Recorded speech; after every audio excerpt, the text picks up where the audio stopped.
Hello everyone, welcome to the video lecture series of Mathematics 4. The subject code is KAS302/KAS402 and here we are in lecture number 14 of unit number 3. So in the previous lecture हम लोग बात कर रहे थे regression के बारे में और हम लोगों ने लीनियर रिग्रेशन क्या होता है या लाइन ऑफ रिग्रेशन पे किस टाइप से क्वेश्चन बनते हैं एग्जाम में, रिग्रेशन कोएफिशिएंट कैसे कैलकुलेट किया जाता है, सभी चीजें हमने लास्ट 2 लेक्चर्स में प्रैक्टिस कर ली है. नाउ अब अगर मैं बात करूं रिग्रेशन पे, एक बहुत इंपॉर्टेंट टॉपिक है जिसमें मोस्ट ऑफ द टाइम आपके पेपर में क्वेश्चन पुटअप होता है and that is called multiple linear regression. इस लेक्चर में जो हम कवर अप करने वाले हैं, बेसिकली रिग्रेशन में अभी तक हमने बात की है लीनियर रिग्रेशन की. सो इस लेक्चर में हम लोग बात करेंगे तो नॉन लीनियर रिग्रेशन क्या है and what is multiple linear regression question, right. तो चलिए स्ट्रेट फॉरवर्ड अपना लेक्चर स्टार्ट करते हैं on multiple linear regression.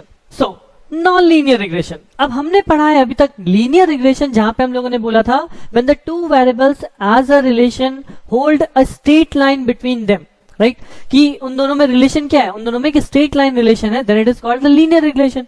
But अगर हम वहां पे कहते हैं कि regression will be called non linear if there exist a relationship other than a straight line. अगर स्ट्रेट लाइन के अलावा कोई भी रिलेशनशिप एग्जिस्ट करता है between two variables, then it is called the non linear relation.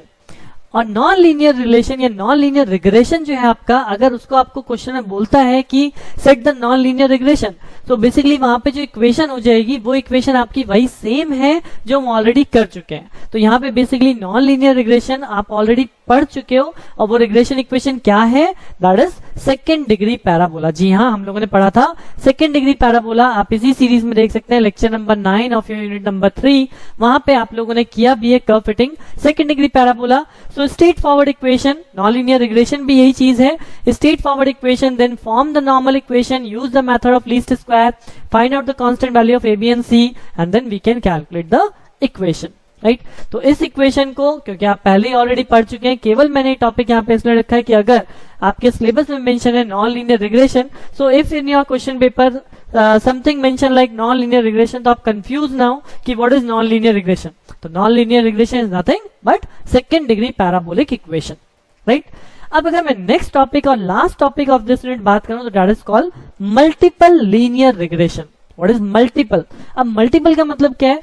If the dependent variable is a function of 2 or more independent variables. अभी तक हम क्या पढ़ रहे हैं कि y is dependent on x only.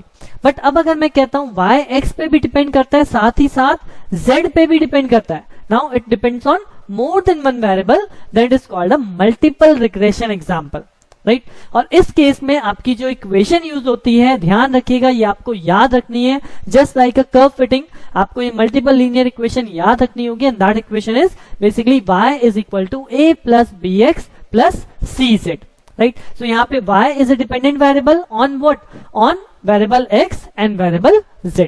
आपके क्वेश्चन पेपर में मोस्ट ऑफ द टाइम इस पे जरूर क्वेश्चन पुटअप होता है क्योंकि यहाँ पे आपका कर्व फिटिंग, रिग्रेशन सब एक साथ कंप्लीशन में आ जाता है. बिकॉज अगर आपको कोई सीरीज दे दी जाए, आपको वैल्यूज दे दी जाए, 3 डेटा सीरीज दी जाए, आपको y की वैल्यूज दी जाए, आपको x की वैल्यूज दी जाए, आपको z की वैल्यूज दी जाए and y is depend on both these values x and z.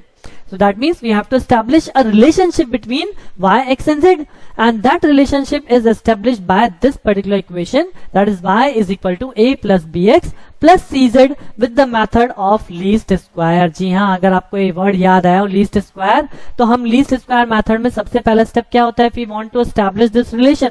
So सबसे पहला step if you remember that are called normal equations, right. और नॉर्मल इक्वेशन कैसे फॉर्म करते हैं?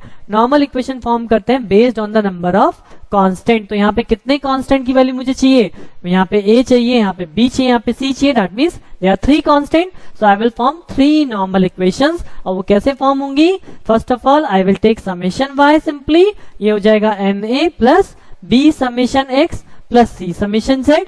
उसके बाद मैं यहाँ x की मल्टीप्लाई करूंगा तो सेकेंड इक्वेशन में हो जाएगी summation x y is equal to a summation x plus b summation x square plus c summation x into z. And the third equation किसकी मल्टीप्लाई करेंगे? अब तक आई थिंक आप लोग समझ चुके होंगे अगर आपने कर्व फिटिंग बहुत अच्छे से याद हो या आपने पढ़ा हो. जी हाँ, थर्ड इक्वेशन में किसकी बनाऊंगा? We will multiply by the factor z, absolutely z into y is equal to a into summation z plus b into summation xz plus c into summation z square. तो these are called the normal equations जिनको हम अपने question में calculate करते हैं and then solve by the tabulation. इन सभी की वैल्यू कैलकुलेट करना, इक्वेशन बनाना और फिर कैलकुलेटर से एबीसी की वैल्यू कैलकुलेट करना.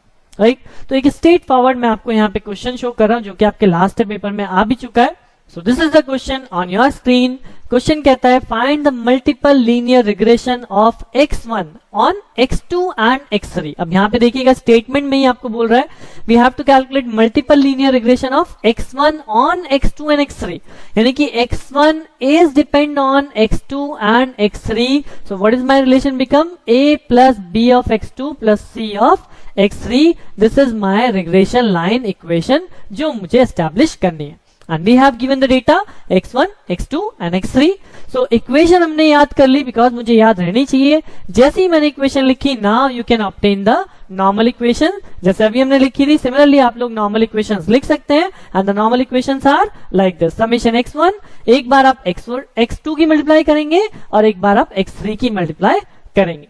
राइट सो नॉर्मल इक्वेशंस आप लोगों ने बना ली. उसके बाद इस नॉर्मल इक्वेशन में अब मुझे कौन कौन से वेरिएबल रिक्वायर्ड हैं. I need summation x1, I need summation x2, I need summation x3, x1 x2, x3 x1, x2 square, x3 square, x2 x3. तो जितनी भी ये वैल्यूज मुझे रिक्वायरमेंट है अब मुझे अपना टेबुलेशन फॉर्म करना है जहां पे मैं x1, x2, x3 की हेल्प से जितनी भी यहाँ पे रिक्वायर्ड वैल्यू होती है वो सारी वैल्यू कैलकुलेट करता हूँ. Like I need x2 square तो यहाँ पे x2 है इसका स्क्वायर करते जाइए लास्ट में समीशन आ जाएगा.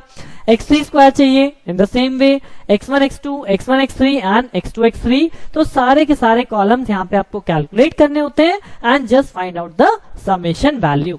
अब समेशन वैल्यू आ गई उसके बाद आप यही वैल्यू यहाँ पे पुट कर दीजिए.